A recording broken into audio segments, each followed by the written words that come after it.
In solo leveling, after Hunter Cha expresses her desire to join Jin Woo's guild, she inquires about when they can proceed with the entrance test. Jin casually suggests they do it right away at the association's gymnasium. At that moment, he contemplates testing whether his shadow exchange ability can transport two people at once. As Cha moves to leave the room, Jin Woo stops her, mentioning there's a simpler way to get there, but they'll have to be in close proximity. Without hesitation, the Rizzler wraps an arm around the flustered Hunter and activates Shadow Exchange. Dark shadows engulf them, pulling them into the ground. Meanwhile, Jin Ho enters the room, only to find himself face-to-face with an orc. Stunned, he watches in disbelief as the creature snatches the dish from his hands and devours the entire meal in a single bite. As the lights flicker on in the gymnasium, Jin Woo and Hunter Cha materialize. Cha is visibly amazed by the teleportation, while Jin Woo confirms his theory. Shadow Exchange functions similarly to a gate, with his current location acting as the entry point and his shadow serving as the exit. Though the cooldown period is 3 hours, this ability grants him near-instant travel across the world. Jin Woo announces the start of the test, but Cha suddenly recalls that she forgot her weapon. When Jin teasingly asks if she means her pickaxe, she flushes in embarrassment, remembering that it was the first weapon he ever saw her wield. She quickly clarifies that it isn't her real weapon, and Jin chuckles, saying he was only messing with her. Still blushing, she remarks that there should be a suitable weapon in the storage room. Swiping her card to unlock the door, she inspects the selection and notes that the weapons aren't the best, mainly meant for sparring. Regardless, she retrieves a sword and steps forward, declaring herself ready. Jin Woo asks if she's comfortable using an unfamiliar weapon, pointing out that it's different from her usual sword and may not complement her style. Cha confidently replies that it makes no difference. Monsters don't care about fairness in battle. Jin Woo acknowledges her reasoning, recognizing that if he had summoned an ordinary fighter, they wouldn't last more than a few seconds. To assess her abilities, Jin Woo summons Igris, proclaiming him the most skilled swordsman among his shadows. Cha then asks about the rules, and Jin Woo explains that the match will continue until she either defeats his summon or surrenders. Though he initially considered using his strongest shadow, he decides that putting her against Beru would be unnecessarily brutal. As Cha readies herself for battle, Jin Woo suddenly remembers her statement about weapons not being important. Amused, he asks her to turn around while he consults with a confused Igris. Taking advantage of the moment, he bestows Igris with the S-rank Demon King's longsword. Smirking, he declares, "All right, let's begin." Igris advances toward Mami Cha and slashes, unleashing a storm of white lightning at the Hunter. However, she effortlessly evades the attack. Jin Woo observes her agility, noting that an ordinary person would have perished even if they were barely grazed by it. Mami Cha crosses blades with Igris, and at that moment, Chairman Go notices the gymnasium lights are on. "There aren't supposed to be any reservations today," he mutters. He calls his assistant and asks if they can redirect the gym's camera feed to his office. As he watches the footage of Jin Woo and Mami Cha entering the gym, he wonders, when did those two get acquainted? Memories of the Jeju raid surface. He recalls how Mami Cha had woken up, blushing and asking about Jin Woo. Realizing what's unfolding, he instructs his assistant to disable all the gym cameras and log that an inspection was scheduled for today. With a knowing smile, he muses, "Ah, youth." Back in the gym, Jin Woo is taken aback. As Igris falls, Mami Cha asks, "Was the Black Knight truly your strongest summon? Didn't you claim you'd bring out your most powerful one? Then show him to me." Jin Woo eyes her with concern and cautions, "You could get hurt."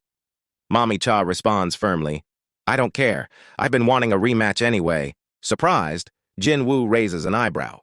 "You knew?" Mami Cha nods. "I saw him firsthand, and in the recordings." At that moment, Jin Woo summons Beru. As his towering shadow rises, Mami Cha's nerves start to build. Jin Woo asks once more, "Are you sure about this?" After Jin Woo summons Beru, we learn that shadow soldiers are not as strong as they were in life. However, Beru was designed specifically as a weapon to eliminate hunters.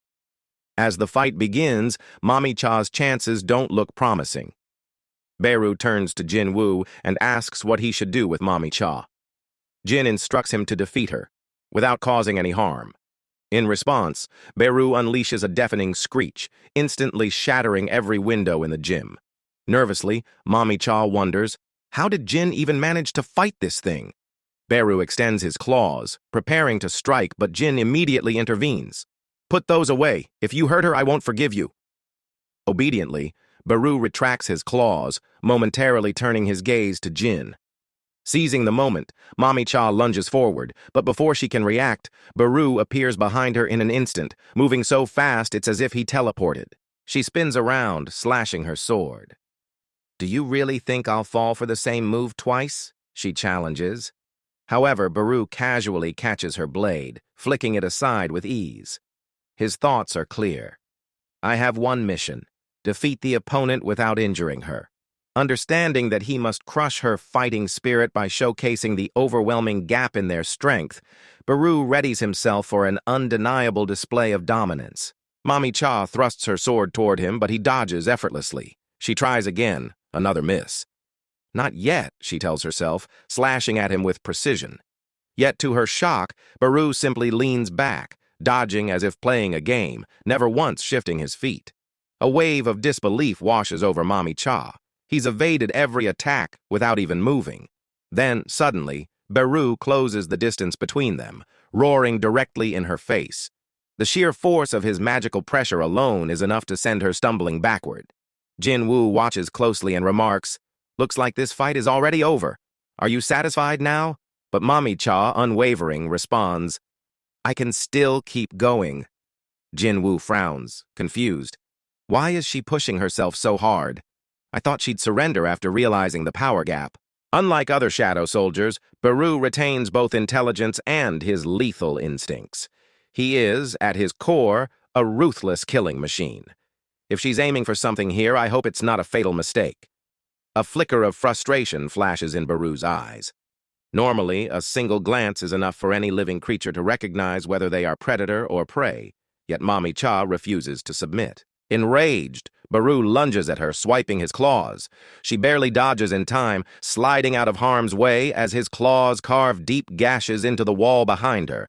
Determined, Mommy Cha activates her skill, Sword Dance, and the battle continues. This arc is far from over. In solo leveling, after Mommy Cha narrowly avoids Beru's claws, she swiftly activates her skill, Sword Dance, and lunges at the ant, slashing with her sword. However, Beru effortlessly catches the blade and crushes it in his grip. At that moment, Mommy Cha realizes this is her one and only opportunity. She knows she doesn't have enough mana to use the skill more than once, but once is all she needs. With unwavering determination, she activates Blade of Light and thrusts the remnants of her sword toward the shadow soldier. Just as her attack lands, something feels off. Jin Woo suddenly shouts, "No!" But it's already too late. In that instant, a deeply ingrained command resurfaces in Beru's mind, an order imprinted upon him by the Ant Queen at birth. Like an instinctual reflex, he cannot disobey it. Eliminate the enemy. Without hesitation, Beru prepares to strike Mommy Cha down, his razor-sharp claws descending upon her. Jin Woo yells for him to stop, but the attack is already in motion. Then, crash! Jin Woo intercepts Beru's strike just in time, gripping his claw with overwhelming force. The impact leaves Mommy Cha stunned as she watches him restrain Beru, stepping on one hand while seizing the other. His voice is sharp and commanding. "I told you to stop!" At once, Beru recoils, backing away in submission. Jin Woo then turns to Mommy Cha, asking if she's all right. Realizing his mistake, Beru lowers his head, pleading for forgiveness, while Jin Woo exhales in disappointment. Turning back to Mommy Cha, Jin Woo questions why she's pushing herself so hard just to join his guild. She avoids his gaze as he reminds her that this is merely an entrance test for a nameless guild, nothing worth risking her life over. "Why go to such lengths?" he presses. Mommy Cha remains silent, staring at the floor. Sensing her hesitation, Jin Woo probes further, wondering if she's just going to sit there quietly again. Then, a thought strikes him. Could it be? He hesitates before voicing it. Perhaps, "You're interested in me?" For a moment, Mommy Cha sits frozen, processing his words. Jin Woo, realizing what he just said, fumbles to make sense of it himself. But before he can take it back, Mommy Cha simply answers, Yes, I think so. And with that, this pivotal moment in their journey unfolds further. At the United States Hunter Bureau, Michael Connor and Norma Selner lower their heads, offering their apologies to director David Brennan for failing to sway Sung Jin-woo. However, Brennan dismisses their apologies, stating that he didn't summon them for that. He wants a full report on what transpired. Michael explains that based on Selner's assessment, Sung Jin-woo is a king. This revelation catches the director off guard, prompting him to ask if that means Jin-woo possesses strength equivalent to a national-level hunter. Selner elaborates, explaining that awakened individuals derive their power from the other side, and she has the unique ability to sense this connection. Occasionally, the energy from the other side is so overwhelming that an awakened individual appears cloaked in a radiant light. Such individuals are what she refers to as kings. However, Jin-woo is unlike any she has encountered. When she looked into his eyes, she saw no such connection. Instead, what gazed back at her was not merely veiled in darkness, it was darkness itself. David, visibly unsettled, asks if she is implying that Jin-woo is malevolent. Selner quickly clarifies that she is not making a judgment on his character, only explaining the nature of his abilities. Unlike other awakened beings who channel their strength from the other side, Jin-woo's power is entirely self-contained. Because of this, he has no restrictions. Michael reinforces this point, emphasizing that there are no limits to Jin-woo's strength.